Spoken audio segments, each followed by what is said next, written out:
Никто не уйдет разочарованным. Таков девиз спектакля, с которым актеры Татарского театра имени Галяскара Камала завершили свои гастроли в Уфе.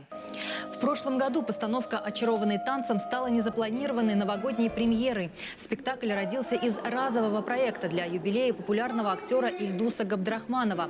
Однако он решил отказаться от традиционного формата вечера и попросил драматурга и режиссера Ильгиза Зайниева написать и поставить короткую пьесу о человеке танца. В итоге получилась двухчасовая музыкальная комедия, ставшая ярким украшением репертуара театра.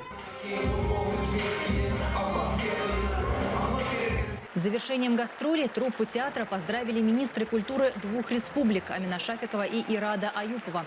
Межрегиональной театральной дружбе уже более века. Впервые казанские актеры приехали в Уфу еще в 1910 году. В последние годы гастроли камаловцев проходят традиционно раз в 2 года. Министр культуры Татарстана в интервью нашему корреспонденту поделилась своими идеями по поводу дальнейшего укрепления сотрудничества национальных театров.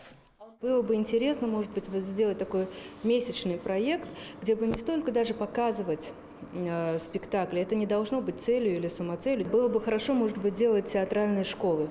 Летом все равно зрители больше на дачах. Это же не секрет.